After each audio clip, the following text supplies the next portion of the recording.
मैं उस माटी का वृक्ष नहीं जिसको नदियों ने सींचा है। बंजर माटी पर पलकर मैंने मृत्यु से जीवन खींचा है।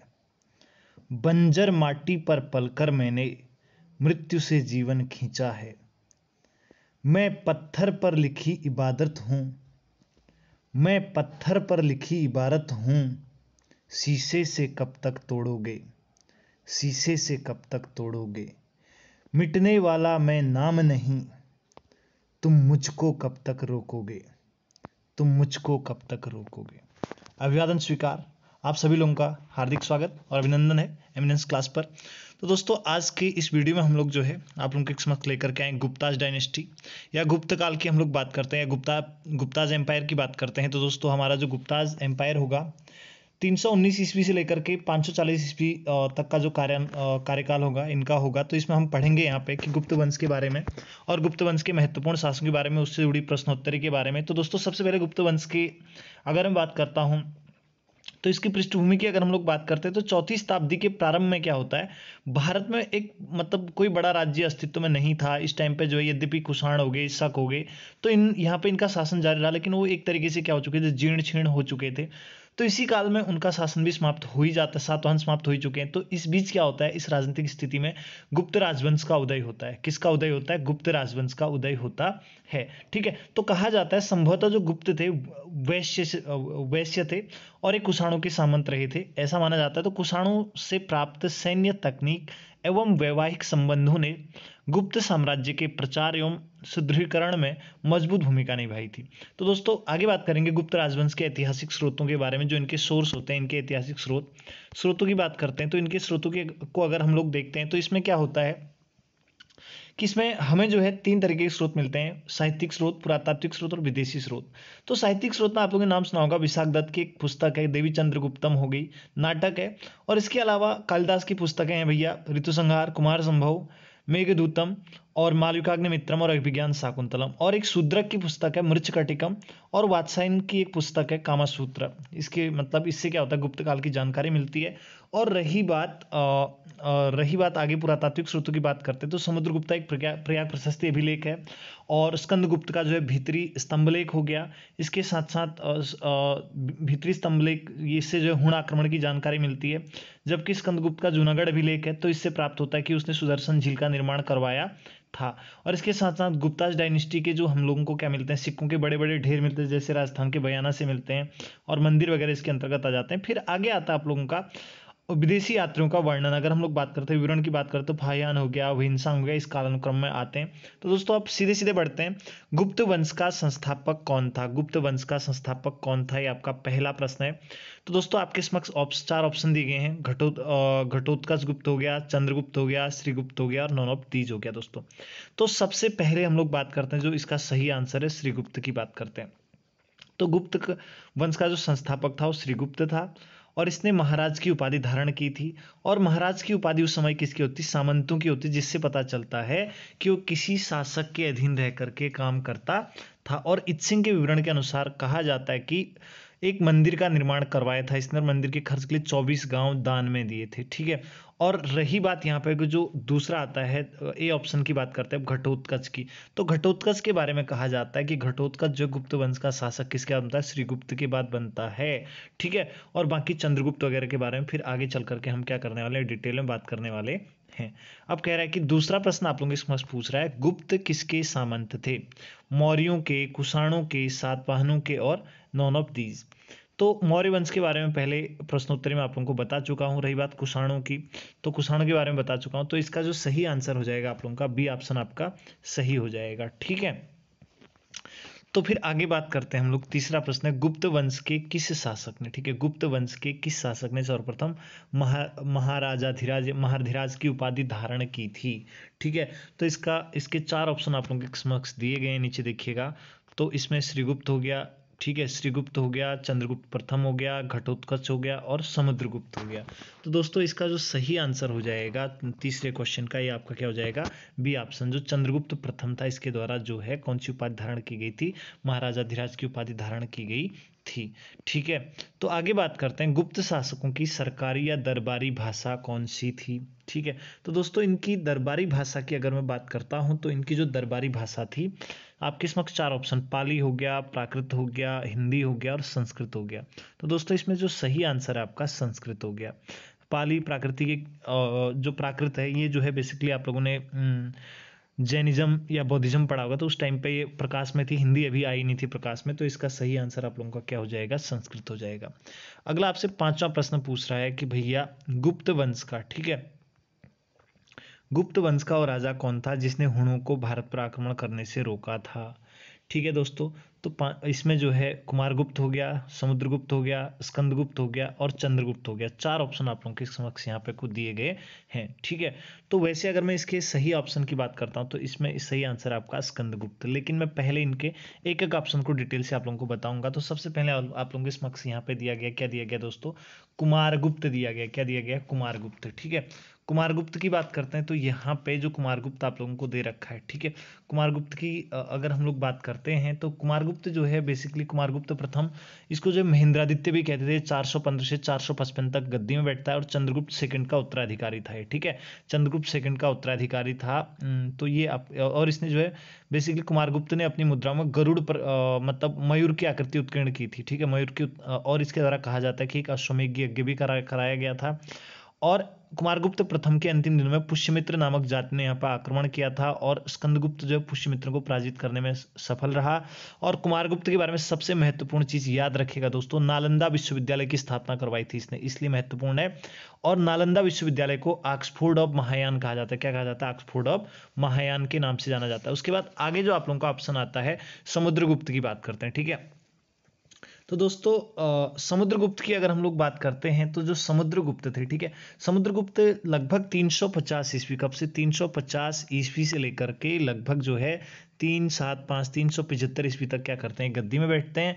और इसने जो है आर्यावर्त और दक्षिणावर्त के 12 शासकों को पराजित किया था। ठीक है, और समुद्रगुप्त को भारत का नेपोलियन, ठीक है, समुद्रगुप्त को क्या कहा जाता है, भारत का नेपोलियन भी कहा जाता है। ठीक है, भारत का नेपोलियन कहा जाता है। और इसके बारे में हरिश्चंद्र द्वारा रचित प्रयाग प्रयाग प्रशस्ति स्तंभलेख हो गया, एरण स्तंभलेख हो गया। ठीक है, यहाँ से बेसिकली हमको क्या मिलती है, जानकारी प्राप्त होती है। और समुद्रगुप्त ने जो है गरुड़ प्रकार की मुद्राएं, धनुधारी प्रकार की मुद्राएं, प्रसु प्रकार की मुद्राएं, अश्वमेघ प्रकार की मुद्राएं, व्याघ्र हनन प्रकार की मुद्राएं और वीणा वादन प्रकार की मुद्राएं भी प्रचलित की गई थी। अब दोस्तों बात आती है स्कंदगुप्त की, किसकी बात आ रही है, स्कंदगुप्त की, जहां पे को बात आती है जो कि इसका सही ऑप्शन था। तो हम लोग क्या करने वाले हैं, आगे जो है स्कंदगुप्त के बारे में जानने वाले हैं। तो स्कंदगुप्त की देखिएगा, तो बेसिकली जो स्कंदगुप्त था, ठीक है, और आपको प्रश्न बताया गया गुप्त वंश का वो राजा कौन था जिसने हुणों को पराजित किया था, तो इसका सही आंसर आपका क्या था, स्कंदगुप्त था। ठीक है, स्कंदगुप्त था। तो स्कंदगुप्त के बारे में मतलब इसका सही आंसर हो जाएगा। इसके बारे में अभी डिटेल में आप लोगों को आगे आने वाली वीडियो में आप लोगों को बताऊंगा, क्योंकि इसके बारे में काफी डिटेल पढ़ाना है। और बाकी रही बात चंद्रगुप्त की बात करते हैं, तो चंद्रगुप्त प्रथम 319 से 350 तक गद्दी में बैठता है और ये 319 में क्या करता है, जब इसका राज्याभिषेक होता है तो गुप्त संवत प्रारंभ करता है। क्या करता है, गुप्त संवत प्रारंभ करता है और महाराजाधिराज की उपाधि धारण करता है। और इसके साथ ही जो है लिच्छवी राज्य की राजकुमारी कुमार देवी के साथ क्या होता है, इसका विवाह होता है दोस्तों। ठीक है, आगे बात करते हैं प्रश्न नंबर 6, गुप्त राजवंश। ठीक है, गुप्त राजवंश किसके लिए प्रसिद्ध था, किस लिए प्रसिद्ध था। तो दोस्तों जो गुप्त राजवंश था अपना जो है स्थापत्य कला के लिए, किसके लिए, स्थापत्य कला के लिए प्रसिद्ध था। इसकी स्थापत्य कला के बारे में आगे डिटेल में बात करेंगे। अब आगे बात कर रहे हैं अजंता कलाकृतियां किससे संबंधित थी। तो प्रश्न नंबर 7 का सही आंसर आपका हो जाएगा ए, मतलब किससे संबंधित, तो ये हड़प्पा के पैरेलल। ठीक है, हड़प्पा के पैरेलल थी, ये बात आपके किसी का ध्यान रखिएगा। आगे बात करते हैं, कुछ विद्वानों के अनुसार कवि कालिदास किसके राजकवि थे। तो जो कवि कालिदास थे, कवि कालिदास किसके राजकवि थे दोस्तों, यहाँ पे कुछ सी ऑप्शन चंद्रगुप्त सेकंड या विक्रमादित्य के हुआ करते थे। जो कि चंद्रगुप्त मौर्य है तो ये मौर्य वंश का संस्थापक था, बाकी हर्षवर्धन जो इसके बाद आएगा। और रही बात समुद्रगुप्त जो है इसके बारे में आप लोगों को डिटेल में बता चुका हूँ, तो इसका सही आंसर क्या हो जाएगा, चंद्रगुप्त सेकंड या विक्रमादित्य। अब आगे बात करने वाले हैं प्रश्न नंबर 9 की, तो अजंता चित्रकारी का मुख्य विषय वस्तु निम्नलिखित में से किससे संबंधित है दोस्तों। तो जो 9वां क्वेश्चन है, इस ये जो है अजंता की जो चित्रकारी बौद्धिज्म से रिलेटेड है, किससे, बौद्ध धर्म से रिलेटेड है। ठीक है, अब आगे, जो अजंता और एलोरा की गुफाएं महाराष्ट्र में अवस्थित हैं, ये भी ध्यान रखिएगा। 10वां प्रश्न, उत्तर गुप्त युग में विश्वविद्यालय प्रसिद्ध हुआ था वो कौन सा है। उत्तर गुप्त युग बता रहे हैं दोस्तों आप लोगों को, यानी कि ठीक है, जब गुप्तों का अवसान हो रहा होता है तो उस टाइम की बात बता रहे हैं। तो दोस्तों 10वें का सही आंसर क्या हो जाएगा, सी ऑप्शन आपका सही है, नालंदा विश्वविद्यालय। मैंने बताया था आपको कुमार गुप्त के द्वारा इसकी स्थापना की गई थी। फिर प्रश्न नंबर 11 पूछ रहा है, एरन अभिलेख का संबंध किससे संबंधित है, यानी कि ठीक है। तो दोस्तों 11वें का सही आंसर आपका क्या हो जाएगा, डी, किससे, भानुगुप्त से रिलेटेड है।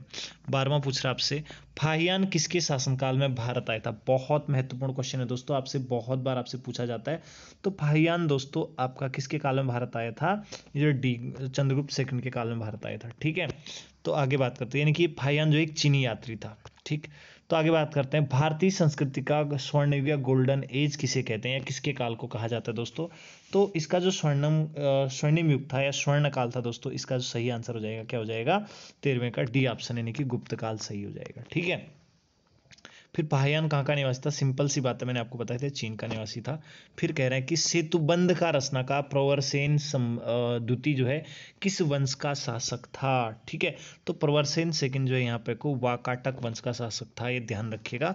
अगला कह रहा है प्रश्न नंबर 16वां, किस गुप्तकालीन शासक को कविराज कहा गया दोस्तों, किसे कविराज कहा गया है। तो दोस्तों इसमें समुद्रगुप्त को क्या कहा गया, कविराज कहा गया है। वीणा बजाने में भी माहिर थे ये, इनके द्वारा अश्वमेध यज्ञ भी करवाया गया था, ये भी ध्यान रखिएगा। ठीक है, तो इसे संगीत प्रेमी होने के साक्ष्य मिलते हैं समुद्रगुप्त के, तो ये संगीत से भी प्रेम करते थे। अगला कह रहा है कि 17वां, श्रीलंका के राजा मेघवर्मन ने किस स्थान पर भगवान बुद्ध का मंदिर बनवा करके या बनवाने के लिए जो है समुद्रगुप्त की अनुमति मांगी थी। ठीक है, बहुत महत्वपूर्ण क्वेश्चन है दोस्तों। तो 17वां का सही आंसर क्या हो जाएगा, बी, बोधगया में। ठीक है, बोधगया। ठीक है, बोधगया में एक बोधि वृक्ष था दोस्तों, बोधि वृक्ष को जो है किस शासक के द्वारा काटा गया था, कमेंट सेशन में इसका आंसर आप लोग लिख के भेजेंगे। आगे नेक्स्ट 18वां आ रहा है, मंदिर निर्माण कला का जन्म सबसे पहले कब हुआ था दोस्तों। तो मंदिर कला जो मंदिर निर्माण कला का जो उद्भव होता है, जो सर्वप्रथम जन्म होता है, वो किसके काल में होता है, गुप्त काल में होता है दोस्तों, गुप्त काल। ठीक है, अगला कह रहा है कि चंद्रगुप्त सेकंड ने विक्रमादित्य की उपाधि कब धारण की थी दोस्तों। ठीक है, तो सीधे सीधे जब शक को पराजित किया था इसने, तब इसने उपाधि धारण की थी। अगला कह रहा है प्रश्न नंबर 20, गुप्त काल के सर्वाधिक लोकप्रिय देवता कौन से थे। तो गुप्त काल के सर्वाधिक लोकप्रिय देवता भगवान विष्णु थे। ठीक है, ये जो है भगवान विष्णु के उपासक वैष्णव संप्रदाय पे ज्यादा फोकस करते थे। क्वेश्चन नंबर 21, चंद्रगुप्त सेकंड ने अपनी किस विजय की खुशी में चांदी के विशेष सिक्के जारी किए थे दोस्तों। ठीक है, तो चांदी के विशेष सिक्के जो इसने शकों को पराजित किया था, किसको पराजित किया था, शकों को पराजित किया था, तो इसने चांदी के विशेष सिक्के चलाए थे, ध्यान रखिएगा। ठीक है,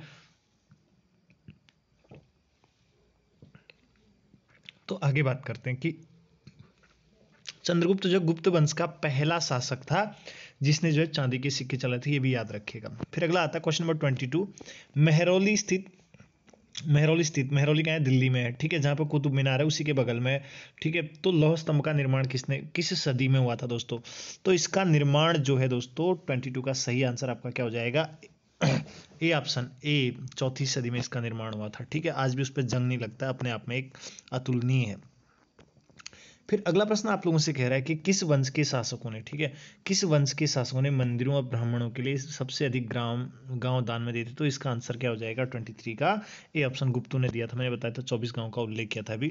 तो आगे कह रहा है दिल्ली के मेहरौली में कुब्बतुल इस्लाम मस्जिद और कुब्बतुल इस्लाम मस्जिद के प्रांगण में स्थित प्रसिद्ध लौह स्तंभ किसकी स्मृति में है। तो दोस्तों इसका 24वें का सही आंसर हो जाएगा बी ऑप्शन, चंद्रगुप्त की स्मृति में है। ठीक है, तो फिर आगे बात करेंगे क्वेश्चन नंबर 25 में कह रहा है कालिदास द्वारा रचित मालविकाग्निमित्रम। ठीक है, मालविकाग्निमित्रम नाटक का नायक था। ठीक है दोस्तों, तो इसमें मालविका और अग्निमित्र की प्रेम कहानी है, जो कि आपने पुष्यमित्र शुंग काल के थे। पुष्यमित्र शुंग का बेटा था अग्निमित्र। ठीक है, तो पुष्यमित्र शुंग के द्वारा गुजरात पर आक्रमण किया गया था और गुजरात के शासक की बहन से अग्निमित्र को प्रेम हो जाता है दोस्तों। ठीक है, तो उनकी प्रेम कहानी है इसमें। आगे बात करते हैं। ठीक है, समुद्रगुप्त की सैनिक उपलब्धियों का वर्णन उसके किस अभिलेख में उपलब्ध है। ठीक है, तो डी ऑप्शन आपका प्रयाग प्रशस्ति अभिलेख। ठीक है, नेक्स्ट आता है 27, निम्न में से किस काल में स्त्रियों को पुरुषों से पुरुषों की बराबर थी, दोनों को समान अधिकार था या इक्वालिटी थी। ठीक है, जेंडर इक्वालिटी। तो दोस्तों इसका सही आंसर आपका क्या हो जाएगा, ए ऑप्शन चंद्रगुप्त काल हो जाएगा। ठीक है, तो अगला कह रहा है कौन सा राजवंश हुणों के आक्रमण से अत्यधिक विचलित हुआ था। 28 का सही आंसर हो जाएगा सी ऑप्शन गुप्त वंश। ठीक है, तो निम्नलिखित में से कौन सा नाटक कालिदास ने नहीं लिखा। तो मालविकाग्निमित्रम किसने लिखा था, कालिदास ने। अभिज्ञान शाकुंतलम किसने लिखा था, ये भी कालिदास ने लिखा हुआ था। और आगे बात आती है क्वेश्चन नंबर, इसी में जो है 29 के सी की बात करते हैं, तो इसमें जो है विक्रमोर्वशीयम, ये भी कालिदास के द्वारा लिखा गया था, ये तीनों के तीनों। ठीक है, तो इसमें जानकी हरण था, किसके द्वारा, कालिदास के द्वारा नहीं लिखा गया था। अब कह रहा है 30, बाल विवाह की प्रथा आरंभ हुई थी, किस काल में प्रारंभ होती है। दोस्तों बहुत महत्वपूर्ण है, तो गुप्त काल में बाल्यावस्था में ही विवाह हो जाता था सर, 13-14 साल की उम्र में। तो दोस्तों इस वीडियो को देखने के लिए आप सभी लोगों का बहुत बहुत धन्यवाद। अगर आप लोगों को वीडियो सही लगे तो लाइक कीजिएगा, शेयर कीजिएगा, सब्सक्राइब कीजिएगा। तो दोस्तों ये वीडियो आप लोगों के लिए बहुत ज़्यादा महत्वपूर्ण होने वाली है, पूरे नोट्स बनाइएगा। और इसकी पीडीएफ अगर आप लोगों को चाहिए तो मैंने इसमें कॉन्टैक्ट नंबर दिया होगा, अगर नहीं है तो ऊपर में मतलब मेरे कहीं ना कहीं पीडीएफ में आप लोगों को मिल जाएगा। इसकी पीडीएफ आपको व्हाट्सएप के माध्यम से प्रेषित की जाएगी। दोस्तों बहुत बहुत धन्यवाद।